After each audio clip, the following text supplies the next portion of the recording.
ಕೊಟ್ಟಿಯೂರು ಇದು ಕೇವಲ ಒಂದು ದೇವಾಲಯ ಅಲ್ಲ, ಇದು ಒಂದು ದಿವ್ಯ ಅನುಭವ. ಇಲ್ಲಿ ಪ್ರಕೃತಿನೇ ದೈವವಾಗಿ ಮಾರ್ಪಟ್ಟಿದೆ. ಪಶ್ಚಿಮ ಘಟ್ಟಗಳ ಹಸಿರು ಬೆಟ್ಟಗಳ ಮಧ್ಯೆ ಪ್ರಕೃತಿಯ ಮಡಿಲಲ್ಲಿ ನೆಲೆಸಿರುವಂತಹ ಈ ಒಂದು ಅದ್ಭುತ ದೈವಿಕ ಕ್ಷೇತ್ರ ಕೊಟ್ಟಿಯೂರನ್ನು ದಕ್ಷಯಜ್ಞ ನಡೆದಂತಹ ಪವಿತ್ರ ಭೂಮಿ ಅಂತ ನಂಬಲಾಗಿದೆ. ಈ ಕ್ಷೇತ್ರ ಪ್ರತಿ ವರ್ಷ ಕೇವಲ 28 ದಿನಗಳು ಮಾತ್ರನೇ ಭಕ್ತರಿಗೆ ದರ್ಶನ ನೀಡುತ್ತೆ.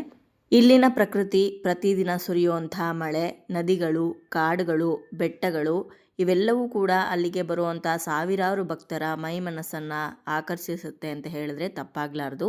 ಒಟ್ಟಾರೆ ಹೇಳೋದಾದರೆ ಇತಿಹಾಸ, ಪುರಾಣ ಮತ್ತು ಪ್ರಕೃತಿ ಸೌಂದರ್ಯ ಒಂದೇ ಕಡೆ ಸೇರಿರುವಂಥ ಈ ಪುಣ್ಯಕ್ಷೇತ್ರವೇ ಕೊಟ್ಟಿಯೂರು ಮಹಾದೇವನ ಸನ್ನಿಧಿ. ಹಾಗಿದ್ರೆ ಬನ್ನಿ, ಪ್ರಕೃತಿಯ ಸೊಬಗು, ಪುರಾತನ ಇತಿಹಾಸದ ವೈಭವವನ್ನು ಹೊತ್ತಿರುವಂಥ ಈ ಅದ್ಭುತ ಕ್ಷೇತ್ರದ ಮಹಿಮೆಯನ್ನು ತಿಳ್ಕೊಳ್ಳೋಣ.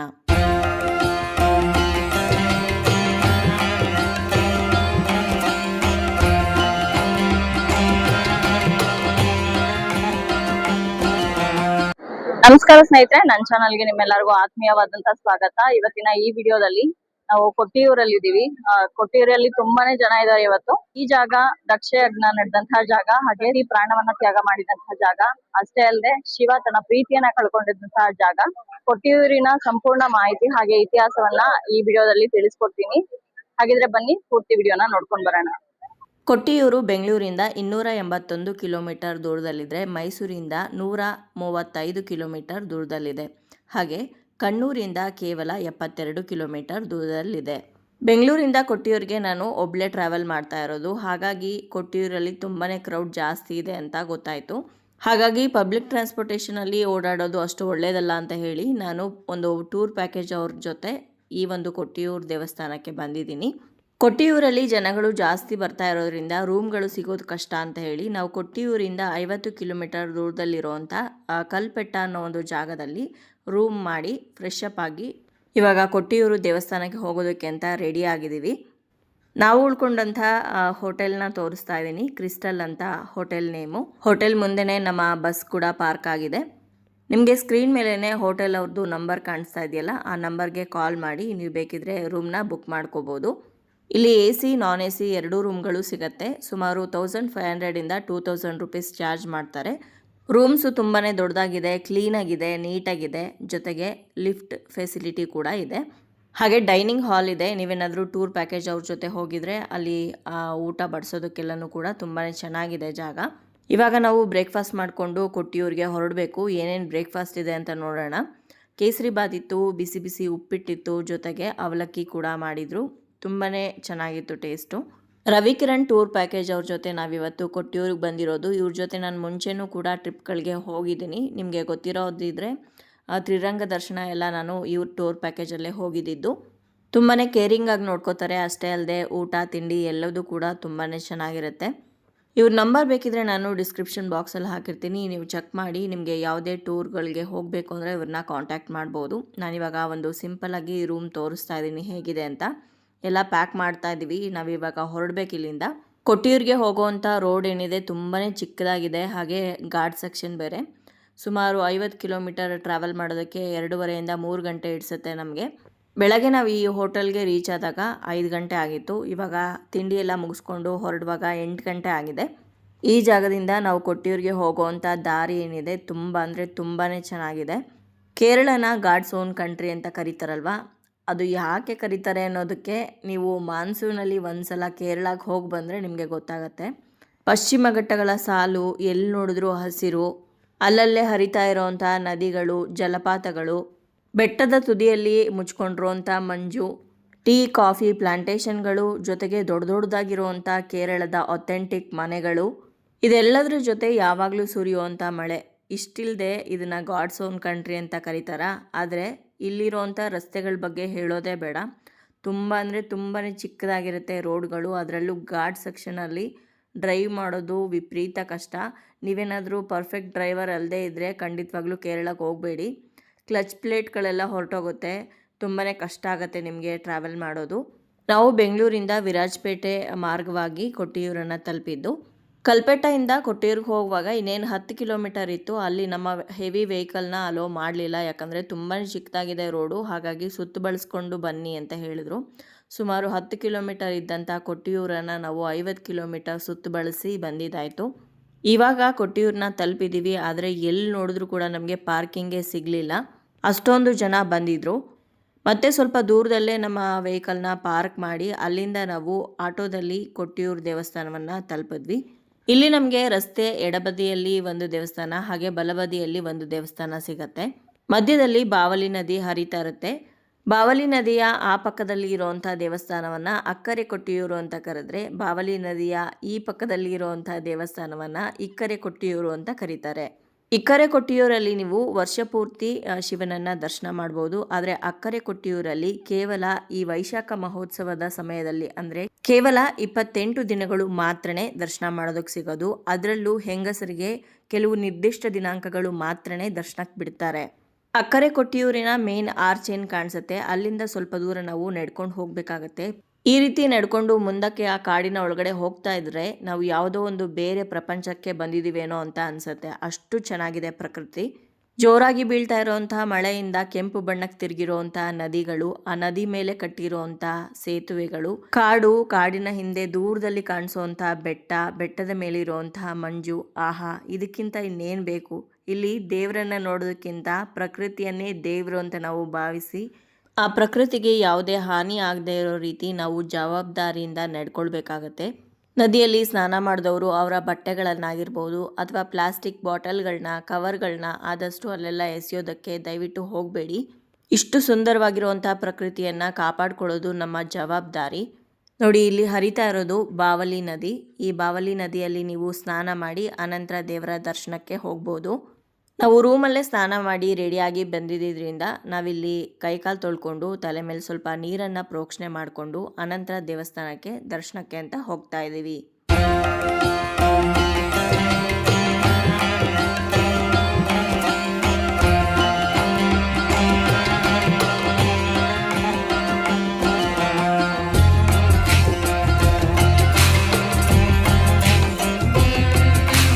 ಇನ್ನು ಈ ಬಾವಲಿ ನದಿಯಲ್ಲಿ ಸಿಗುವಂಥ 2 ಕಲ್ಲುಗಳನ್ನು ಉಜ್ಜಿದ್ರೆ ಆ ಕಲ್ಲುಗಳಿಂದ ನಮಗೆ ವಿಭೂತಿ ಅಥವಾ ಗಂಧದ ರೀತಿಯಲ್ಲಿ ಒಂದು ಸಿಗುತ್ತೆ. ಅದನ್ನು ಹಣೆಗಿಟ್ಕೊಂಡು ಆನಂತರ ದರ್ಶನಕ್ಕೆ ಹೋಗಬೇಕು ಅಂತ ಸುಮಾರು ರೀಲ್ಸ್ಗಳಲ್ಲಿ, ವಿಡಿಯೋಗಳೆಲ್ಲ ನೋಡಿದ್ವಿ. ಹಾಗಾಗಿ ನಾವು ಕೂಡ ಟ್ರೈ ಮಾಡ್ತಾ ಇದ್ದೀವಿ. ನಿಜಕ್ಕೂ ಅಲ್ಲಿ ನಮಗೆ ವಿಭೂತಿ ಅನ್ನೋದು ಸಿಕ್ತು, ತಿಲಕ. ಅದನ್ನು ಹಣೆಗಿಟ್ಕೊಂಡು ಅನಂತರ ಇವಾಗ ದರ್ಶನಕ್ಕೆ ಅಂತ ಹೊರಡ್ತಾ ಇದ್ದೀವಿ. ಇನ್ನು ದರ್ಶನಕ್ಕೆ ಹೋಗೋದಕ್ಕೆ ಒಂದು 2-3 ದಾರಿಗಳಿದೆ. ಅಂದರೆ ಒಂದು 2-3 ಗೇಟ್ಗಳಲ್ಲಿ ನಮಗೆ ದರ್ಶನದ ಕ್ಯೂ ಲೈನ್ ಸ್ಟಾರ್ಟ್ ಆಗುತ್ತೆ. ಅಲ್ಲಿಗೆ ನೀವು ಜಾಯಿನ್ ಆಗ್ಬೋದು. ಯಾವುದೇ ಕ್ಯೂ ಲೈನಲ್ಲಿ ಹೋದರೂ ಕೂಡ ಯಾವ ಕ್ಯೂ ಲೈನಲ್ಲಿ ಕಡಿಮೆ ಜನ ಇರ್ತಾರೋ ಅಲ್ಲಿಂದ ನಿಮಗೆ ಬೇಗ ದರ್ಶನ ಆಗುತ್ತೆ ಅಂತ ಹೇಳ್ಬೋದಷ್ಟೇ. ದರ್ಶನ ಇಷ್ಟೇ ಗಂಟೆಗೆ ಆಗುತ್ತೆ ಅಂತ ಹೇಳೋದಕ್ಕಾಗಲ್ಲ. ಜನಗಳು ಕಡಿಮೆ ಇದ್ದರೆ ಅರ್ಧ ಗಂಟೆಗೆಲ್ಲ ದರ್ಶನ ಆಗ್ಬೋದು. ಜನಗಳು ಜಾಸ್ತಿ ಇದ್ದರೆ 8ರಿಂದ 10 ಗಂಟೆಗಳ ಕಾಲ ಕೂಡ ಇಡಿಸ್ಬೋದು ದರ್ಶನಕ್ಕೆ. ನಾವಿವಾಗ ಬಾವಲಿ ನದಿ ಮೇಲೆ ಕಟ್ಟಿರುವಂಥ ಬ್ರಿಡ್ಜ್ ಮೂಲಕ ದರ್ಶನದ ಕ್ಯೂ ಲೈನ್ನ ಜಾಯಿನ್ ಆಗ್ತಾ ಇದ್ವಿ. ಯಾವುದೇ ಕ್ಯೂ ಲೈನ್ ಜಾಯಿನ್ ಆದರೂ ಕೂಡ ನಿಮಗೆ ಆಗೋವಂಥ ಸಮಯಕ್ಕೆ ದರ್ಶನ ಆಗೋದು. ಕೆಲವರು ನಾವು ಇಲ್ಲಿ ನಿಂತಿದ್ದಾಗ ನದಿ ಮೂಲಕ ನಡ್ಕೊಂಡು ಹೋದರೆ ಬೇಗ ದರ್ಶನ ಆಗತ್ತೆ ಅಂತ ಹೇಳಿದ್ರು. ಆದರೆ ಅಲ್ಲಿಂದ ಹೋದಾಗ ಗೊತ್ತಾಯಿತು ಅಲ್ಲೆಲ್ಲೂ ನಮ್ಮನ್ನ ಡೈರೆಕ್ಟಾಗಿ ದರ್ಶನಕ್ಕೆ ಬಿಡೋದಿಲ್ಲ. ಅಲ್ಲೂ ಕೂಡ ನಾವು ಕ್ಯೂ ಮುಖಾಂತರನೇ ಬರಬೇಕು. ಆದರೆ ಅಲ್ಲೊಂದು ಎಕ್ಸಿಟ್ ಗೇಟ್ ಇದೆ, ಆ ಗೇಟ್ ಮೂಲಕ ಬಂದರೆ ಬೇಗ ದರ್ಶನ ಆಗ್ಬೋದು ಅಂತ ಹೇಳಿದ್ರು. ಆದರೆ ನದಿ ಮೂಲಕ ನಡ್ಕೊಂಡು ಹೋಗುವಂಥ ದಾರಿ ಏನಿದೆ ಅದು ಅಷ್ಟೊಂದು ಈಸಿ ಆಗಿಲ್ಲ. ತುಂಬಾ ಕಲ್ಲುಗಳಿದೆ. ಬರಿಗಾಲಲ್ಲಿ ನಡ್ಕೊಂಡು ಹೋಗೋದು ಬಹಳನೇ ಕಷ್ಟ. ವಯಸ್ಸಾದವ್ರಿಗೆಲ್ಲ ತುಂಬಾ ಕಷ್ಟ ಆಗುತ್ತೆ ಆ ಜಾಗದಲ್ಲಿ ನಡ್ಕೊಂಡು ಹೋಗೋದಕ್ಕೆ. ನೋಡಿ, ಇವಾಗ 2 ಕಡೆ ಗೋಡೆಗಳೇನು ಕಾಣಿಸ್ತಾ ಇದೆ, ಹಾಗೆ ಅಲ್ಲಿ ನಾವು ಹೋಗ್ತಾ ಇರೋಂಥ ಜಾಗದಲ್ಲಿ ನದಿ ಹರಿತಾ ಇದೆ. ಈ ಜಾಗದಲ್ಲೇ ನಡ್ಕೊಂಡು ಹೋಗಿ ನಾವು ಎಕ್ಸಿಟ್ ಗೇಟಲ್ಲಿ ಕ್ಯೂ ಲೈನನ್ನು ಜಾಯಿನ್ ಆಗ್ಬೋದು. ಆದರೆ ನಾನು ಹೇಳೋದೇನೆಂದರೆ, ಯಾವುದೇ ಕ್ಯೂ ಲೈನ್ ಜಾಯಿನ್ ಆಗಿ ಒಂದು ಕಡೆ ನೀವು ಸ್ಟಿಕ್ ಆನ್ ಆಗಿ ಮತ್ತೆ ಆ ಕಡೆ ಹೋಗಿ ಮತ್ತೆ ಈ ಕಡೆ ಬಂದು ಇದೆಲ್ಲ ತುಂಬಾ ಟೈಮ್ ವೇಸ್ಟ್ ಆಗುತ್ತೆ. ನಿಮಗೇನಾದರೂ 5-6 ಗಂಟೆಗಳು ಕ್ಯೂ ಲೈನಲ್ಲಿ ನಿಂತ್ಕೊಂಡು ದರ್ಶನ ಮಾಡೋದಕ್ಕೆ ಸಾಧ್ಯ ಇಲ್ಲ ಅಂತಂದರೆ ನೀವು ಸ್ಪೆಷಲ್ ದರ್ಶನದ ಟಿಕೆಟ್ ತೊಗೋಬೋದು. ಇಲ್ಲಿ ಸ್ಪೆಷಲ್ ದರ್ಶನದ ಟಿಕೆಟ್ ಅಂತ ಏನೂ ಇಲ್ಲ. ಅನ್ನದಾನಕ್ಕೆ ನೀವು 1000 ರೂಪೀಸ್ ಡೊನೇಟ್ ಮಾಡಿದ್ರೆ ನಿಮಗೆ ಒಂದು ರಿಸಿಪ್ಟ್ ಕೊಡ್ತಾರೆ. ಆ ರಿಸಿಪ್ಟನ್ನು ನೀವು ಅಲ್ಲಿ ದೇವಸ್ಥಾನದ ಹತ್ತಿರ ತೋರಿಸಿದ್ರೆ ನಿಮ್ಮನ್ನ ಡೈರೆಕ್ಟಾಗಿ, ಅಂದರೆ ಸ್ವಲ್ಪ ಹತ್ತಿರದಿಂದನೇ ದೇವರ ದರ್ಶನ ಮಾಡೋದಕ್ಕೆ ಅಂತ ಬಿಡ್ತಾರೆ. ಜಾಸ್ತಿ ಹೊತ್ತು ನೀವು ಕ್ಯೂ ಲೈನಲ್ಲಿ ವೆಯ್ಟ್ ಮಾಡೋ ಅಂಥ ಅಗತ್ಯ ಇರೋದಿಲ್ಲ. ನಾವು ಬೆಳಗ್ಗೆ ಟೈಮು ಜಾಸ್ತಿ ಜನ ಇರ್ತಾರೆ, ಮಧ್ಯಾಹ್ನ ಟೈಮಲ್ಲಿ ಅಷ್ಟೊಂದು ಜನ ಇರಲ್ಲ ಅಂತ ಪ್ಲ್ಯಾನ್ ಮಾಡಿಕೊಂಡು ಮಧ್ಯಾಹ್ನ ಬಂದ್ವಿ. ಆದರೆ ಮಧ್ಯಾಹ್ನನೂ ವಿಪರೀತನೇ ಜನ ಇದ್ದರು. ಇಲ್ಲಿ ಈ ಟೈಮಲ್ಲೇ ಇಷ್ಟು ಜನ ಇರ್ತಾರೆ, ಆ ಟೈಮಲ್ಲೇ ಇಷ್ಟು ಜನ ಇರ್ತಾರೆ ಅಂತ ಪ್ರೆಡಿಕ್ಟ್ ಮಾಡೋದಕ್ಕೇ ಆಗೋದಿಲ್ಲ. ಮುಂಚೆ ಎಲ್ಲ ನಾವು ವೀಕೆಂಡಲ್ಲಿ ತುಂಬ ಜಾಸ್ತಿ ಜನ ಬರ್ತಾರೆ ಅಂತ ಹೇಳ್ತಾ ಇದ್ರು. ಆದರೆ ಇವಾಗ ವೀಕೆಂಡಲ್ಲಿ ಜಾಸ್ತಿ ಜನ ಇರ್ತಾರೆ ಅನ್ನೋ ಕಾರಣಕ್ಕೇ ನಾರ್ಮಲ್ ಡೇಸಲ್ಲೇ ಜನ ಜಾಸ್ತಿ ಬರೋದಕ್ಕೆ ಶುರು ಆಗಿದ್ದಾರೆ. ನೀವು ಕೊಟ್ಟಿಯೂರಿಗೆ ಹೋಗ್ತಾ ಇದ್ದೀರಾ ದೇವರ ದರ್ಶನಕ್ಕೆ ಅಂದರೆ ಮೊದಲೇ ಪ್ರಿಪೇರ್ ಆಗೋಗಿ ಕನಿಷ್ಠ ಪಕ್ಷ 5ರಿಂದ 6 ಗಂಟೆ ವೆಯ್ಟ್ ಮಾಡಲೇಬೇಕು ನಾರ್ಮಲ್ ದರ್ಶನಕ್ಕೆ. ಇವಾಗ ಇಲ್ಲಿ ನೀವು ನೋಡ್ತಾ ಇರೋದು ದೇವರ ಮೆರವಣಿಗೆಗೆ ಪ್ರತಿದಿನ ಬಳಸುವಂಥ ಆನೆಗಳು. ಇನ್ನು ಆನೆಗಳ ಮೇಲೆ ಮೆರವಣಿಗೆ ಏನು ಮಾಡ್ತಾರಲ್ಲ ಅದು ಇದೇ ಟೈಮ್ಗೆ ಮಾಡ್ತಾರೆ ಅಂತ ಹೇಳೋದಕ್ಕಾಗಲ್ಲ. ಬೆಳಗ್ಗೆ ಹಾಗೆ ಸಂಜೆ 2 ಟೈಮಲ್ಲಿ ಮಾಡ್ತಾರಂತೆ. ನಾವು ಹೋಗಿದ್ದ ಟೈಮಲ್ಲಿ ಮೆರವಣಿಗೆ ಏನೂ ನಡೀಲಿಲ್ಲ. ಇನ್ನು ಕ್ಯೂ ಅಲ್ಲಿ ವೆಯ್ಟ್ ಮಾಡೋವಂಥ ಜನಗಳಿಗೆ ಬಿಸಿ ಬಿಸಿ ಕಷಾಯವನ್ನು ಕೊಡ್ತಾರೆ ಫ್ರೀಯಾಗಿ. ಅಷ್ಟೇ ಅಲ್ಲದೆ ಕುಡಿಯೋದಕ್ಕೆ ನೀರಿನ ವ್ಯವಸ್ಥೆ ಕೂಡ ಇರುತ್ತೆ. ತೊಗೊಂಡು ಬಂದು ಬಾಟ್ಲಲ್ಲಿ ಕೊಡ್ತಾ ಇರ್ತಾರೆ. ನಿಮಗೆ ದಾಹ ಆದರೆ ನೀರು ಕುಡಿಬೋದು. ಹಾಗೆ ಕ್ಯೂ ಅಲ್ಲಿ ನಿಂತಿದ್ದಾಗ ತುಂಬಾ ಯಾರಿಗಾದ್ರೂ ಸುಸ್ತಾದರೆ ಅಥವಾ ಏನಾದರೂ ಪ್ರಾಬ್ಲಮ್ ಆದರೆ ಫಸ್ಟ್ ಏಡ್ ಸೆಂಟರ್ ಕೂಡ ಅಲ್ಲೇ ಇದೆ. ಹಾಗೆ ತುಂಬ ಹೊತ್ತು ನಿಂತ್ಕೊಂಡು ಅವ್ರೇನಾದರೂ ಸುಸ್ತಾಗಿ ಅನ್ಕಾನ್ಷಿಯಸ್ ಎಲ್ಲ ಆದರೆ ಸ್ಟ್ರೆಚ್ಚರ್ ತೊಗೊಂಡು ಬಂದು ಕರ್ಕೊಂಡು ಹೋಗ್ತಾರೆ ವಯಸ್ಸಾಗಿರೋರ್ನೆಲ್ಲ. ನೋಡಿ ಇಲ್ಲಿ ಒಬ್ಬ ವಾಲಂಟಿಯರ್ ತುಂಬಾ ವಯಸ್ಸಾಗಿತ್ತು ತಾತಂಗೆ. ಅವರು ತೊಗೊಂಡು ಬಂದು ಯಾರ್ಯಾರಿಗೆ ನೀರು ಬೇಕೋ ಅವ್ರಿಗೆಲ್ಲರಿಗೂ ಕೊಡ್ತಾಯಿದ್ರು. ಈ ದೇವಸ್ಥಾನ ವರ್ಷದಲ್ಲಿ ಕೇವಲ 28 ದಿನಗಳು ಮಾತ್ರನೇ ತೆಗೆದಿರುತ್ತಲ್ಲ, ಹಾಗಾಗಿ ದೇವಸ್ಥಾನದಲ್ಲಿ ಪ್ರತಿದಿನ ಕೂಡ ಬೇರೆ ಬೇರೆ ಪೂಜೆಗಳನ್ನು ಮಾಡ್ತಾ ಇರ್ತಾರೆ. ವಾದ್ಯಗಳನ್ನು ಬಾರಿಸ್ತಾ ಇರ್ತಾರೆ. ಕೆಲವರು ಗಂಧವನ್ನು ತೆಗಿತಾ ಇರ್ತಾರೆ, ದೇವರಿಗೆ ಅರ್ಚನೆ ಮಾಡ್ತಾ ಇರ್ತಾರೆ, ಅಭಿಷೇಕ ಮಾಡ್ತಾ ಇರ್ತಾರೆ. ಇನ್ನು ದೇವರಿಗೆ ನೈವೇದ್ಯ ಇಡೋದಕ್ಕೂ ಕೂಡ ನೈವೇದ್ಯವನ್ನು ಆ ಮಧ್ಯದಲ್ಲಿ ಕಾಣಿಸ್ತಾ ಇರುವಂತಹ ಗುಡಿಸಲು ಏನು ಕಾಣಿಸ್ತಾ ಇದೆ ಅಲ್ಲೇ ರೆಡಿ ಮಾಡೋದು. ಇನ್ನು ಈ ಜಾಗದ ವಿಶೇಷತೆ ಏನು ಅಂತಂದರೆ ಇಲ್ಲಿ ಯಾವುದೇ ಆಧುನಿಕ ಕಟ್ಟಡಗಳಿಲ್ಲ. ಸಿಮೆಂಟು ಇಟ್ಟಿಗೆ ಬಳಸಿ ಯಾವುದೇ ಒಂದು ಕಟ್ಟಡವನ್ನು ಇಲ್ಲಿ ಕಟ್ಟಿಲ್ಲ. ಬರೀ ದೇವಸ್ಥಾನ ಮಾತ್ರನೇ ಅಲ್ಲದೆ ಇಲ್ಲಿರುವಂಥ ಆಫೀಸ್ಗಳನ್ನು ಕೂಡ ಗರಿಗಳನ್ನು ಬಳಸಿ ಕಟ್ಟಿರುವಂಥ ಒಂದು ಗುಡಿಸಲುಗಳು ಮಾತ್ರ. ವೈಶಾಖ ಮಹೋತ್ಸವ ಮುಗಿದ ಮೇಲೆ ಇದನ್ನೆಲ್ಲ ಮತ್ತೆ ತೆಗಿತಾರೆ.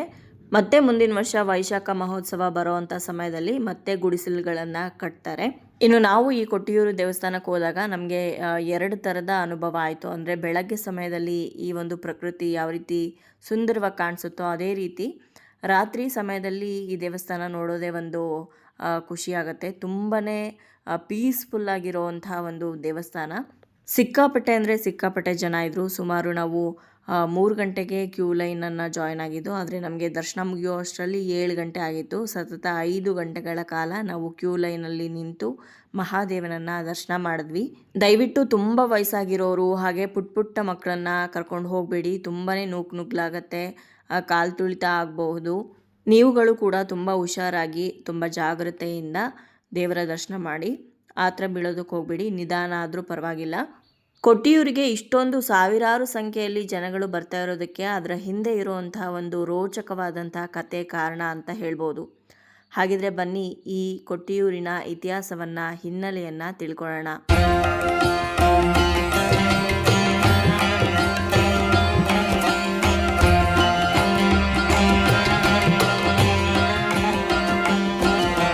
ಕೊಟ್ಟಿಯೂರಿನ ಇತಿಹಾಸ ಏನಿದೆ ಇದು ನಮಗೆ ಶಿವಪುರಾಣದಲ್ಲಿ ಸಿಗುತ್ತೆ. ಸೃಷ್ಟಿಕರ್ತ ಬ್ರಹ್ಮದೇವನಿಗೆ ಸಾಕಷ್ಟು ಜನ ಮಾನಸ ಪುತ್ರರಿರ್ತಾರೆ. ಅದರಲ್ಲಿ ದಕ್ಷ ಪ್ರಜಾಪತಿ ತುಂಬಾ ಅತ್ಯಂತ ಶಕ್ತಿಶಾಲಿ ಹಾಗೆ ಅಹಂಕಾರಿ ರಾಜನಾಗಿರ್ತಾನೆ. ದಕ್ಷ ಪ್ರಜಾಪತಿಗೂ ಕೂಡ ತುಂಬ ಜನ ಹೆಣ್ಣು ಮಕ್ಕಳಿರ್ತಾರೆ. ಆ ಹೆಣ್ಣು ಮಕ್ಕಳಲ್ಲಿ ಆತನಿಗೆ ಅತ್ಯಂತ ಪ್ರಿಯವಾದವಳು, ತುಂಬ ಇಷ್ಟವಾದವಳು ಅಂತಂದರೆ ದಕ್ಷನ ಮಗಳು ದಾಕ್ಷಾಯಿಣಿ. ಈಕೆಗೆ ಸತಿ ಅಂತ ಕೂಡ ಹೆಸರಿರುತ್ತೆ. ಸತೀದೇವಿ ಶಿವನ ಪರಮ ಭಕ್ತಳಾಗಿರ್ತಾಳೆ. ಸತೀದೇವಿ ಹುಟ್ಟಿರೋದೇ ಶಿವನನ್ನು ಮದುವೆ ಆಗೋದಕ್ಕೆ. ಹಾಗಾಗಿ ಸತೀದೇವಿ ತೀವ್ರ ತಪಸ್ಸನ್ನು ಮಾಡಿ ಶಿವನನ್ನು ತನ್ನ ಪತಿಯಾಗಿ ಪಡಿತಾಳೆ. ಆದರೆ ದಕ್ಷನಿಗೆ ಶಿವನ ಮೇಲೆ ದ್ವೇಷ ತುಂಬಾ ಜಾಸ್ತಿ ಇರುತ್ತೆ. ಯಾಕಂದರೆ ತುಂಬಾ ಪ್ರೀತಿಯಿಂದ ಬೆಳೆಸಿದಂಥ ಮಗಳನ್ನು ಶಿವನಿಗೆ ಕೊಟ್ಟು ಮದುವೆ ಮಾಡೋದಕ್ಕೆ ದಕ್ಷನಿಗೆ ಇಷ್ಟ ಇರೋದಿಲ್ಲ. ಯಾಕಂದರೆ ಶಿವ ಸ್ಮಶಾನವಾಸಿ, ಭಸ್ಮಧಾರಿ, ವೈರಾಗ್ಯ ಮೂರ್ತಿ ಅನ್ನೋ ಕಾರಣಕ್ಕೆ ದಕ್ಷ ಯಾವಾಗಲೂ ಕೂಡ ಶಿವನನ್ನು ಅವಮಾನ ಮಾಡ್ತಾ ಇರ್ತಾನೆ. ಕೆಲವು ದಿನಗಳು ಕಳೆದ ನಂತರ ದಕ್ಷ ಪ್ರಜಾಪತಿ ಒಂದು ಭವ್ಯವಾದ ಮಹಾಯಾಗವನ್ನು ಆಯೋಜನೆ ಮಾಡ್ತಾನೆ. ಲೋಕ ಕಲ್ಯಾಣಾರ್ಥವಾಗಿ ಮಾಡಿದಂಥ ಈ ಯಜ್ಞಕ್ಕೆ ಎಲ್ಲ ದೇವತೆಗಳನ್ನು, ಋಷಿಗಳನ್ನು, ಲೋಕಪಾಲಕರನ್ನು ಆಹ್ವಾನ ಮಾಡಿರ್ತಾನೆ. ಆದರೆ ಸ್ವಂತ ಮಗಳಾದ ಸತಿಯನ್ನು ಹಾಗೆ ಅಳಿಯನಾದಂಥ ಶಿವನನ್ನು ಉದ್ದೇಶಪೂರ್ವಕವಾಗಿಯೇ ಈ ಯಜ್ಞಕ್ಕೆ ಆಹ್ವಾನ ಮಾಡಿರೋದಿಲ್ಲ. ಆವಾಗ ಸತಿಗೆ ಈ ರೀತಿ ಮಹಾಯಾಗ ತನ್ನ ತವ್ರ ಮನೆಯಲ್ಲಿ ನಡೀತಾ ಇರೋವಂಥ ವಿಷಯ ಗೊತ್ತಾಗತ್ತೆ. ಅವಳಿಗೂ ಕೂಡ ಹೋಗಬೇಕು ಅಂತ ತುಂಬಾ ಮನಸ್ಸಾಗತ್ತೆ. ಶಿವನನ್ನು ಕೇಳಿದಾಗ ಆಹ್ವಾನ ಇಲ್ಲದೆ ಇರೋವಂಥ ಕಡೆ ನಾವು ಹೋಗಬಾರ್ದು ಅಂತ ಹೇಳಿದ್ರು ಕೂಡ ತವ್ರ ಮನೆ ಮೋಹಕ್ಕೆ ಒಳಗಾದಂಥ ಸತಿ ಆ ಯಾಗ ನಡೀತಾ ಇರೋವಂಥ ಜಾಗಕ್ಕೆ ಶಿವನ ಗಣಗಳ ಜೊತೆ ಹೋಗ್ತಾಳೆ. ಈ ರೀತಿ ಯಜ್ಞ ನಡೀತಾ ಇರುವಂತಹ ಕಡೆಗೆ ಸತಿ ಬಂದಾಗ ಅವಳಿಗೆ ಯಾವುದೇ ರೀತಿಯಾದಂತಹ ಗೌರವ ಸಿಗೋದಿಲ್ಲ. ಬದಲಾಗಿ ದಕ್ಷ ಎಲ್ಲರ ಮುಂದೆ ಶಿವನನ್ನು ಅವಮಾನ ಮಾಡೋದಕ್ಕೆ ಶುರು ಮಾಡ್ತಾನೆ. ತನ್ನ ಪತಿಗೆ ಆದಂತಹ ಅವಮಾನವನ್ನು ಸಹಿಸೋದಕ್ಕಾಗದೆ ಸತೀದೇವಿ ಇಂಥ ತಂದೆಯ ಮಗಳಾಗಿ ಬದುಕೋದಕ್ಕಿಂತ ಮರಣನೇ ಶ್ರೇಷ್ಠ ಅಂತ ಹೇಳಿ ಅಲ್ಲೇ ಇದ್ದಂಥ ಯಾಗಕುಂಡಕ್ಕೆ ಬಿದ್ದು ತನ್ನ ಆತ್ಮಾರ್ಪಣೆಯನ್ನು ಮಾಡ್ಕೊಳ್ತಾಳೆ.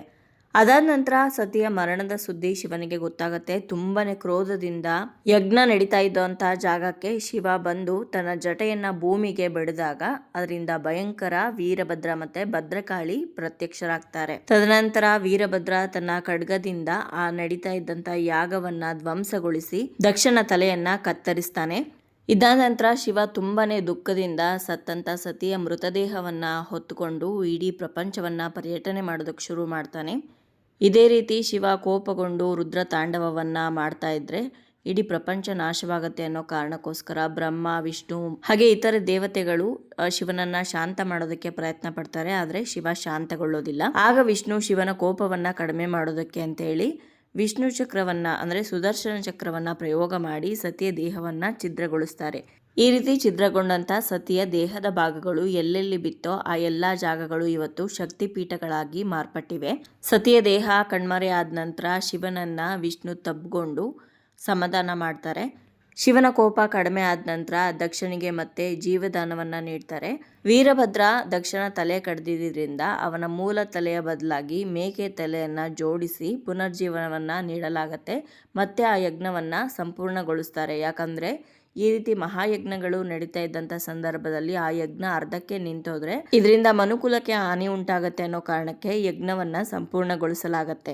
ಇನ್ನು ಪುರಾಣಗಳ ಪ್ರಕಾರ ಆ ದಕ್ಷ ಯಾಗ ನಡೆದಂಥ ಸ್ಥಳನೇ ಇವತ್ತಿನ ಕೊಟ್ಟಿಯೂರು. ಕೊಟ್ಟಿಯೂರು ಎಂಬ ಪದದ ಅರ್ಥ ಕೂಡಿ ಪ್ಲಸ್ ಊರು ಎಂಬ ಅರ್ಥದಿಂದ ಬಂದಿದೆ. ಅಂದರೆ ಬ್ರಹ್ಮ, ವಿಷ್ಣು, ಶಿವ, ವೀರಭದ್ರ, ಭದ್ರಕಾಳಿ, ಋಷಿಮುನಿಗಳು ಎಲ್ಲ ಒಂದೇ ಜಾಗದಲ್ಲಿ ಸೇರಿದ್ದ ಕಾರಣ ಈ ಹೆಸರು ಬಂತು ಅಂತ ಹೇಳಲಾಗತ್ತೆ. ಇನ್ನು ದೇವಸ್ಥಾನದ ಗರ್ಭಗುಡಿಯಲ್ಲಿ ಮಣಿತ್ತರ ಅಂತ ಒಂದು ಸ್ವಯಂಭೂ ಶಿವಲಿಂಗ ಇದೆ. ಇಲ್ಲಿರುವಂಥ ಶಿವಲಿಂಗವನ್ನು ಯಾರು ನಿರ್ಮಾಣ ಮಾಡಿರುವಂಥದ್ದಲ್ಲ, ಇಲ್ಲೇ ಸ್ವಯಂಭುವಾಗಿ ಪ್ರತ್ಯಕ್ಷ ಆಗಿದೆ.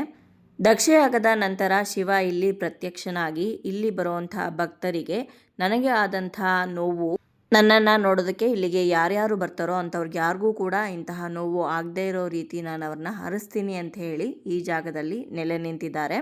ಇನ್ನು ದೇವಸ್ಥಾನದ ಹೊರಭಾಗದಲ್ಲಿ ಅಮರಕಲ್ ತಾರ ಅಂತ ಒಂದು ಜಾಗ ಇದೆ. ಈ ಜಾಗದಲ್ಲಿ ಸತೀದೇವಿ ತನ್ನ ಆತ್ಮಾರ್ಪಣೆಯನ್ನು ಮಾಡಿಕೊಂಡಂತಹ ಸ್ಥಳ ಅಂತ ಹೇಳಲಾಗುತ್ತೆ. ಇಲ್ಲಿ ಯಾವಾಗಲೂ ಕೂಡ ಒಂದು ಜ್ಯೋತಿ ಬೆಳಗ್ತಾನೆ ಇರುತ್ತೆ. ಈಗಷ್ಟೇ ಸ್ವಯಂಭೂ ಲಿಂಗದ ದರ್ಶನ ಮಾಡಿಕೊಂಡು ಹೊರಗಡೆ ಬಂದಿದ್ದೀನಿ. ಇಲ್ಲಿ ತೀರ್ಥ ಹಾಗೆ ಪ್ರಸಾದ ಕೊಟ್ಟರು, ಗಂಧ ಪ್ರಸಾದ, ಅದನ್ನು ಸ್ವೀಕರಿಸಿ ಪ್ರದಕ್ಷಿಣೆಯನ್ನು ಮಾಡ್ತಾ ಇದ್ದೀನಿ. ಇಲ್ಲಿ ದೀಪಗಳನ್ನು ಹಚ್ಚಿದಾರಲ್ಲ ಅದೇ ಜಾಗದಲ್ಲಿ ಸ್ವಯಂಭೂ ಲಿಂಗ ಇರುವಂಥದ್ದು. ಸ್ವಯಂಭೂ ಲಿಂಗಕ್ಕೆ ಪ್ರತಿದಿನ ಅರ್ಚನೆಗಳನ್ನು ಮಾಡ್ತಾ ಇರ್ತಾರೆ. ತುಳಸಿ, ಬಿಲ್ವಪತ್ರೆಗಳಿಂದ ಆ ಸ್ವಯಂಭೂ ಲಿಂಗವನ್ನು ಕವರ್ ಮಾಡಿರ್ತಾರೆ. ನಿಮಗೆ ಕರೆಕ್ಟಾಗಿ ಲಿಂಗವನ್ನು ನೋಡೋದಕ್ಕೆ ಸಿಗೋದಿಲ್ಲ. ಅನಂತರ ನೀವು ದರ್ಶನ ಮಾಡಿಕೊಂಡು ಹೊರಗಡೆ ಬಂದರೆ ಈ ರೀತಿ ಉದ್ದಕ್ಕೆ ಒಂದು ಮರವನ್ನು ನೋಡ್ಬೋದು. ಈ ಮರ ಯಾವುದು ಅಂತ ನನಗೆ ಕರೆಕ್ಟಾಗಿ ಗೊತ್ತಿಲ್ಲ. ಆದರೆ ಮರದ ಕೆಳಗಡೆ ಕೆಲವೊಬ್ಬರು ತೆಂಗಿನಕಾಯನ್ನು ದುಡ್ಡನ್ನೆಲ್ಲ ಹಾಕಿದ್ರು. ಯಾರಿಗಾದ್ರೂ ಈ ಮರ ಯಾವುದು ಹಾಗೆ ಅದರ ವಿಶೇಷತೆ ಏನು ಅನ್ನೋದು ಗೊತ್ತಿದ್ರೆ ದಯವಿಟ್ಟು ಕಮೆಂಟ್ ಮೂಲಕ ತಿಳಿಸಿ. ಹಾಗೆ ಈ ಕಡೆ ಏನು ರೌಂಡ್ಗೆ ಕಾಣಿಸ್ತಾ ಇದೆಯಲ್ಲ ಇದೇ ಅಮರ್ಕಲ್ ತಾರ. ಈ ಜಾಗದಲ್ಲೇ ಸತೀದೇವಿ ತನ್ನ ಆತ್ಮಾಹುತಿಯನ್ನು ಮಾಡಿಕೊಂಡಿದ್ದು. ದೇವಸ್ಥಾನದ ಸುತ್ತ 3 ಪ್ರದಕ್ಷಿಣೆಯನ್ನು ಹಾಕಿ ಇವಾಗ ಹೊರಗಡೆ ಹೋಗ್ತಾ ಇದ್ದೀವಿ. ಇನ್ನು ಈ ಕೊಟ್ಟಿಯೂರು ದೇವಸ್ಥಾನ ವರ್ಷಕ್ಕೆ ಕೇವಲ 28 ದಿನಗಳು ಮಾತ್ರ ತೆಗೆದಿರುತ್ತೆ. ಯಾಕಂದರೆ ದಕ್ಷಯಾಗವು ನಡೆದಿದ್ದು ಒಂದು ವಿಶೇಷ ಕಾಲಘಟ್ಟದಲ್ಲಿ ಅಂತ ಒಂದು ನಂಬಿಕೆ ಇದೆ. ಅದರ ಸ್ಮರಣಾರ್ಥವಾಗಿ ಪ್ರತಿ ವರ್ಷ ವೈಶಾಖ ಮಾಸದಲ್ಲಿ 28 ದಿನಗಳ ಕಾಲ ಮಾತ್ರ ಈ ಅಕ್ಕರೆ ಕೊಟ್ಟಿಯೂರನ್ನು ತೆಗೆದಿರ್ತಾರೆ. ಉತ್ಸವ ಮುಗಿದ ನಂತರ ತಾತ್ಕಾಲಿಕವಾಗಿ ಯಾಗಶಾಲೆಯನ್ನು ಸಂಪೂರ್ಣವಾಗಿ ತೆರವುಗೊಳಿಸಲಾಗತ್ತೆ. ಉಳಿದ ವರ್ಷ ಪೂರ್ತಿ ಈ ಪ್ರದೇಶ ಪ್ರಕೃತಿಯ ಮಧ್ಯೆ ಹಾಗೇ ಇರುತ್ತೆ. ಯಾರೂ ಕೂಡ ಈ ಜಾಗಕ್ಕೆ ಬರೋದಿಲ್ಲ. ಇನ್ನು ಈ ಕೊಟ್ಟಿಯೂರು ಕ್ಷೇತ್ರಕ್ಕೆ ಹಾಗೆ ಆದಿ ಶಂಕರಾಚಾರ್ಯರಿಗೂ ಕೂಡ ಒಂದು ಸಂಪರ್ಕ ಇದೆ. ಇನ್ನು ಪುರಾಣ ಪರಂಪರೆಯ ಪ್ರಕಾರ ಆದಿ ಶಂಕರಾಚಾರ್ಯರು ಕೊಟ್ಟಿಯೂರಿಗೆ ಬಂದಾಗ ಅಕ್ಕರೆಯ ಭಾಗದಲ್ಲಿರುವಂತಹ ಪವಿತ್ರ ಭೂಮಿಗೆ ಕಾಲಿಡದೆ ಈ ಕಡೆಯಿಂದಲೇ ಶಿವನ ಆರಾಧನೆಯನ್ನು ಮಾಡಿದ್ರು ಅಂತ ನಂಬಲಾಗತ್ತೆ. ಹಾಗಾಗಿನೇ ಇವತ್ತಿಗೂ ಕೂಡ ಏನೇನು ಆಚರಣೆಗಳು ಈ ಅಕ್ಕರೆ ಕೊಟ್ಟಿಯೂರಲ್ಲಿ ನಡೆಯುತ್ತೋ ಅದೆಲ್ಲದಕ್ಕೂ ಕಾರಣ ಶಂಕರಾಚಾರ್ಯರೇ ಅಂತ ಹೇಳಲಾಗಿದೆ. ಇನ್ನು ಕೊಟ್ಟಿಯೂರಲ್ಲಿ ವಿಶೇಷವಾಗಿ ಒಂದು ಆಚರಣೆ ಇದೆ, ಅದನ್ನು ಎಳನೀರು ವೇಪು ಅಂತ ಕರೀತಾರೆ. ಈ ವೈಶಾಖ ಮಹೋತ್ಸವದ ಸಮಯದಲ್ಲಿ ಸಾವಿರಾರು ಭಕ್ತರು ತಮ್ಮ ತೋಟದಲ್ಲಿ ಬೆಳೆದಿರುವಂಥ ತೆಂಗಿನಕಾಯಿಗಳನ್ನು ಹೆಗಲ ಮೇಲೆ ಹೊತ್ಕೊಂಡು ಪಾದಯಾತ್ರೆಯಲ್ಲಿ ಕೊಟ್ಟಿಯೂರನ್ನು ತಲುಪಿ ಇಲ್ಲಿ ಶಿವನಿಗೆ ದೇಣಿಗೆಯ ರೂಪದಲ್ಲಿ ಈ ತೆಂಗಿನಕಾಯಿಗಳನ್ನು ಅರ್ಪಿಸ್ತಾರೆ. ಈ ಆಚರಣೆಯನ್ನೇ ಅವರು ಎಳನೀರು ವೇಪು ಅಂತ ಕರೆಯೋದು. ಮರುದಿನ ಈ ತಂದಂಥ ಎಳನೀರನ್ನು ನಂಬೂದಿರಿ ಅರ್ಚಕರು ತಂದಿರುವಂಥ ತೆಂಗಿನಕಾಯಲ್ಲಿ ನೀರನ್ನು ಸಂಗ್ರಹಿಸಿ ಅದನ್ನು ಶಿವಲಿಂಗದ ಮೇಲೆ ಅಭಿಷೇಕವನ್ನು ಮಾಡ್ತಾರೆ. ಈ ವಿಶೇಷ ಎಳನೀರು ಅಭಿಷೇಕವನ್ನು ಇಳನೀರಾಟ್ಟಂ ಅಂತ ಕರೀತಾರೆ. ಈ ರೀತಿ ಎಳನೀರಿನ ಅಭಿಷೇಕ ಯಾಕೆ ಮಾಡ್ತಾರೆ ಅಂದರೆ, ಕ್ರೋಧಗೊಂಡಂಥ ಶಿವನನ್ನು ಸಮಾಧಾನ ಪಡಿಸೋದಕ್ಕೆ ಅಂತ ಎಳನೀರಿನ ಅಭಿಷೇಕವನ್ನು ಮಾಡಲಾಗತ್ತೆ. ಎಲ್ಲ ಪೂಜೆಗಳು ನಡೆದ ನಂತರ ಅರ್ಚಕರು ಇಲ್ಲಿ ಶಿವಲಿಂಗವನ್ನು ಅಪ್ಕೊಂಡು ಯಾವ ರೀತಿ ವಿಷ್ಣು ಶಿವನನ್ನು ಅಪ್ಕೊಂಡು ಸಮಾಧಾನವನ್ನು ಮಾಡಿದ್ರೋ ಅದೇ ರೀತಿ ಇವತ್ತಿಗೂ ಕೂಡ ಅರ್ಚಕರು ಶಿವಲಿಂಗವನ್ನು ಅಪ್ಕೊಂಡು ಸಮಾಧಾನ ಮಾಡ್ತಾರಂತೆ. ಇನ್ನು ನೀವೇನಾದರೂ ಕೊಟ್ಟಿಯೂರಿಗೆ ಬಂದಿದ್ರೆ ಈ ರೀತಿಯಾದಂಥ ಒಡಪೂವನ್ನು ನೋಡಿರ್ತೀರಾ. ಇದನ್ನು ಬಿದಿರಿನಿಂದ ಮಾಡಿರ್ತಾರೆ. ಇದಕ್ಕೂ ಕೂಡ ಒಂದು ಹಿನ್ನೆಲೆ ಇದೆ. ಸತಿಯ ಸಾವಿನ ನಂತರ ಶಿವ ಕೋಪಗೊಂಡು ವೀರಭದ್ರನನ್ನು ಸೃಷ್ಟಿ ಮಾಡ್ತಾರಲ್ಲ, ಈ ರೀತಿ ಸೃಷ್ಟಿಯಾದಂಥ ವೀರಭದ್ರ ದಕ್ಷಿಣ ತಲೆಯನ್ನು ಕತ್ತರಿಸುವುದಕ್ಕಿಂತ ಮುಂಚೆ ಆತನ ಗಡ್ಡವನ್ನು ತೆಗೆದು ಬಿಸಾಡಿದ್ರಂತೆ. ಅದನ್ನೇ ಇವತ್ತು ಒಡಪು ಅಂತ ಹೇಳಿ ಕೊಟ್ಟಿಯೂರಲ್ಲಿ ಬಿದಿರಿನಿಂದ ಮಾಡಿ ಮಾರ್ತಾ ಇರ್ತಾರೆ. ಇದನ್ನು ನಾವು ತಗೊಂಡು ಬಂದು ಮನೆಯ ಮುಂಬಾಗಿಲಿನಲ್ಲಿ ಹಾಕಿದ್ರೆ ಯಾವುದೇ ರೀತಿಯಾದಂತಹ ಕೆಟ್ಟ ಶಕ್ತಿ ನಮ್ಮ ಮನೆಯ ಒಳಗಡೆ ಪ್ರವೇಶ ಮಾಡೋದಿಲ್ಲ ಅಥವಾ ಯಾವುದೇ ಕೆಟ್ಟ ದೃಷ್ಟಿ ನಮ್ಮ ಮೇಲೆ ಬೀಳೋದಿಲ್ಲ ಅನ್ನೋ ಕಾರಣಕ್ಕೆ ಈ ಒಡಪುವನ್ನು ತಗೊಂಡು ಬಂದು ಮನೆಯ ಬಾಗಿಲಿಗೆ ಕಟ್ಟಲಾಗತ್ತೆ. ಸಾಮಾನ್ಯವಾಗಿ ನಾವು ಶಿವನಿಗೆ ಬಿಲ್ವಪತ್ರೆಯನ್ನು ಅರ್ಪಿಸ್ತೀವಿ, ಆದರೆ ತುಳಸಿಯನ್ನು ಅರ್ಪಿಸಿ ಪೂಜೆ ಮಾಡೋದಿಲ್ಲ. ಆದರೆ ಕೊಟ್ಟಿಯೂರಲ್ಲಿ ಶಿವನಿಗೆ ತುಳಸಿಯನ್ನು ಅರ್ಪಿಸ್ತಾರೆ. ತುಳಸಿ ಅಂತಂದರೆ ಅದು ವಿಷ್ಣುವಿನ ಸ್ವರೂಪ. ಹಾಗಾಗಿ ವಿಷ್ಣು ಶಿವನನ್ನು ಸಮಾಧಾನ ಪಡಿಸಿದ್ದಕ್ಕೋಸ್ಕರ ಇಲ್ಲಿ ಶಿವನಿಗೆ ತುಳಸಿಯನ್ನು ಅರ್ಪಿಸಿ ಪೂಜೆ ಮಾಡಲಾಗತ್ತೆ. ಹಾಗೆ ಶಿವನಿಗೆ ವಿಭೂತಿಯ ಬದಲಾಗಿ ಗಂಧವನ್ನು ಅರ್ಪಣೆಯನ್ನು ಮಾಡಲಾಗತ್ತೆ. ಇನ್ನು ಈ ವೈಶಾಖ ಮಹೋತ್ಸವದ ಸಂದರ್ಭದಲ್ಲಿ ಯಾವಾಗಲೂ ಕೂಡ ಇಲ್ಲಿ ಮಳೆ ಬರ್ತಾ ಇರುತ್ತೆ. ಆ ಮಳೆಯನ್ನು ಇಲ್ಲಿ ಕೇವಲ ಮಳೆ ಅನ್ನೋದಿಲ್ಲ, ಶಿವನ ಕಣ್ಣೀರು ಅಂತ ಹೇಳಲಾಗತ್ತೆ. ದಕ್ಷಯಾಗ ನಡೆದಂಥ ಸಂದರ್ಭದಲ್ಲಿ ನಡೆಯುವಂಥ ಈ ಮಹೋತ್ಸವದ ಸಮಯದಲ್ಲಿ ಶಿವ ಇವತ್ತಿಗೂ ಕೂಡ ಕಣ್ಣೀರಾಗ್ತಾನೆ ಅಂತ ಹೇಳ್ತಾರೆ. ಹಾಗಾಗಿ ಶಿವನ ಸಮಾಧಾನ ಮಾಡೋದಕ್ಕೋಸ್ಕರ ವಿವಿಧ ರೀತಿಯಲ್ಲಿ ಅಭಿಷೇಕಗಳನ್ನು ಪೂಜೆಗಳನ್ನು ಮಾಡಿ ಮೆರವಣಿಗೆಗಳನ್ನು ಮಾಡಿ ಕೊನೆಯ ದಿವಸ ಶಿವಲಿಂಗವನ್ನು ಅಪ್ಕೊಂಡು ಸಮಾಧಾನ ಪಡಿಸುವಂತಹ ಕಾರ್ಯಕ್ರಮ ಈ ಜಾಗದಲ್ಲಿ ನಡೆಯುತ್ತೆ. ನಿಜಕ್ಕೂ ಆ ಜಾಗದಲ್ಲಿ ನೀವು ಒಂದು ಡಿವೈನ್ ವೈಬ್ಸನ್ನು ಕಾಣ್ಬೋದು, ಆಧ್ಯಾತ್ಮಿಕ ಅನುಭವವನ್ನು ನೀವು ಹೊಂದಬಹುದು ಅಂತಲೇ ಹೇಳ್ಬೋದು. ಇದಿಷ್ಟು ಅಕ್ಕರೆ ಕೊಟ್ಟಿಯೂರಿನ ವೈಶಾಖ ಮಹೋತ್ಸವದ ಮಾಹಿತಿ ಆಗಿದ್ರೆ, ಇನ್ನು ಇವಾಗ ನಾವು ಇಕ್ಕರೆ ಕೊಟ್ಟಿಯೂರಲ್ಲಿರುವಂಥ ಶಿವನ ದೇವಸ್ಥಾನದ ಹತ್ರ ಬರ್ತಾ ಇದ್ದೀವಿ. ಇಲ್ಲಿ ಇವಾಗ ಯಾವುದೇ ಪೂಜೆ ಆಗಲಿ ಏನೂ ನಡೆಯೋದಿಲ್ಲ, ಆದರೆ ವರ್ಷ ಪೂರ್ತಿ ಈ ದೇವಸ್ಥಾನ ತೆಗೆದಿರುತ್ತೆ. ನೀವು ಇಲ್ಲಿ ಬಂದಾಗ ಶಿವನನ್ನು ದರ್ಶನ ಮಾಡ್ಬೋದು. ಇಲ್ಲಿ ಇವಾಗ ಯಾವುದೇ ಪೂಜೆ ನಡೀದೇ ಇದ್ರೂ ಕೂಡ ಒಂದು ಪ್ರದಕ್ಷಿಣೆಯನ್ನು ಹಾಕಿ ಬರೋಣ ಅಂತ ದೇವಸ್ಥಾನದ ಹತ್ರ ಬಂದಿದ್ದೀವಿ. ಅಕ್ಕರೆ ಕೊಟ್ಟಿಯೂರಲ್ಲಿ ಯಾವುದೇ ಒಂದು ಕಟ್ಟಡ ಇಲ್ಲ, ದೇವಸ್ಥಾನ ಇಲ್ಲ. ಆದರೆ ಇಕ್ಕರೆ ಕೊಟ್ಟಿಯೂರಲ್ಲಿ ಕೇರಳ ಶೈಲಿಯಲ್ಲಿ ಕಟ್ಟಿರುವಂಥ ದೇವಸ್ಥಾನವನ್ನು ನೋಡ್ಬೋದು. ದೇವಸ್ಥಾನದ ಮುಂದೆ ಅಕ್ಕರೆ ಕೊಟ್ಟಿಯೂರಲ್ಲಿ ಯಾವ ರೀತಿ ಮರ ಇದೆಯೋ ಅದೇ ರೀತಿ ಒಂದು ಮರವನ್ನು ಕೂಡ ನಾವು ನೋಡ್ಬೋದು. 5-6 ಗಂಟೆಗಳ ಕಾಲ ನಾವು ಕ್ಯೂ ಲೈನಲ್ಲಿ ನಿಂತಿದ್ರು ಕೂಡ ನಮಗೆ ಒಳ್ಳೆ ದರ್ಶನ ಆಯಿತು. ನಮ್ಮನ್ನ ತುಂಬ ಸೇಫಾಗಿ ಕರ್ಕೊಂಡೋಗಿ ದರ್ಶನ ಮಾಡಿಸಿದ್ದಕ್ಕೆ ತುಂಬಾ ಥ್ಯಾಂಕ್ಸ್ ಹೇಳಬೇಕು ರವಿಕಿರಣ್ ಟೂರ್ಸ್ ಅವ್ರಿಗೆ. ಬನ್ನಿ ಅವ್ರು ಮಾತಾಡ್ತಾರೆ, ಏನು ಹೇಳ್ತಾರೆ ಅಂತ ಕೇಳ್ಕೊಂಡು ಬರೋಣ. Hi, welcome to Ravikiran tours. ನಮ್ಮ ರವಿಕಿರಣ್ ಟೂರ್ಸ್ ಇಂದ ಫಸ್ಟ್ ಬ್ಯಾಚ್ ಕೊಟ್ಟಿಯೂರು ದೇವಸ್ಥಾನ ದರ್ಶನ ಬಂದಿದ್ದೀವಿ. ಜೂನ್ 12ನೇ ತಾರೀಕು. ಇವಾಗ ನೀವು ನೋಡ್ತಾ ಇರ್ತಕ್ಕಂಥದ್ದು ಕೊಟ್ಟಿಯೂರು ದೇವಸ್ಥಾನ. 90 ಜನ ಬಂದಿರ್ತಕ್ಕಂಥ ಗ್ರೂಪ್ ದರ್ಶನ ಆಗಿದೆ ಫಸ್ಟ್ನೇ ದಿವಸ. ನಾಳೆಗೆ ಇನ್ನು ಉಳಿದಿರೋ ದೇವಸ್ಥಾನಗಳೆಲ್ಲ ಕವರ್ ಮಾಡ್ತೀವಿ. Thank you. ರವಿಕಿರಣ್ ಟೂರ್ಸ್ ಅವರು ಈ ವರ್ಷ 2 ಬ್ಯಾಚ್ಗಳಲ್ಲಿ ಕೊಟ್ಟಿಯೂರಿಗೆ ಕರ್ಕೊಂಡು ಹೋಗಿದ್ರು. ಇನ್ನೇನು ಕೆಲವೇ ದಿನಗಳಲ್ಲಿ ಕೊಟ್ಟಿಯೂರು ದೇವಸ್ಥಾನ ಕ್ಲೋಸ್ ಆಗೋದ್ರಿಂದ ಈ ವರ್ಷ ಇಷ್ಟೇ. ನಿಮಗೆ ನೆಕ್ಸ್ಟ್ ವರ್ಷ ಏನಾದರೂ ಕೊಟ್ಟಿಯೂರಿಗೆ ಹೋಗಬೇಕಂದ್ರೆ ಇವ್ರನ್ನ ಕಾಂಟ್ಯಾಕ್ಟ್ ಮಾಡಿ. ಇವರು ಕೊಟ್ಟಿಯೂರು ದೇವಸ್ಥಾನ ಮಾತ್ರನೇ ಅಲ್ಲದೆ ಇನ್ನೂ ಸಾಕಷ್ಟು ಟೂರ್ ಪ್ಯಾಕೇಜ್ಗಳನ್ನ ಆರ್ಗನೈಸ್ ಮಾಡ್ತಾ ಇರ್ತಾರೆ. ಕಾಶಿ, ಅಯೋಧ್ಯ, ಪ್ರಯಾಗ್ರಾಜ್ ಆಗಿರ್ಬೋದು, ಹಾಗೆ ಮಥುರಾ, ವೃಂದಾವನ್, ಆಗ್ರಾ, ರಾಮೇಶ್ವರಂ, ಶ್ರೀಶೈಲಂ, ಹೈದರಾಬಾದ್, ಅಹೋಬಿಲಂ, ಹಾಗೆ ಇನ್ನೂ ಸಾಕಷ್ಟು ಒನ್ ಡೇ ಟ್ರಿಪ್ಗಳು ಕೂಡ ಇರುತ್ತೆ. ನೀವು ಇವ್ರನ್ನ ಕಾಂಟ್ಯಾಕ್ಟ್ ಮಾಡಿ ನೀವು ಕೂಡ ಕಡಿಮೆ ಬೆಲೆಗೆ ಒಳ್ಳೊಳ್ಳೆ ಜಾಗಗಳನ್ನು, ದೇವಸ್ಥಾನಗಳನ್ನು ನೋಡಿಕೊಂಡು ಬರ್ಬೋದು.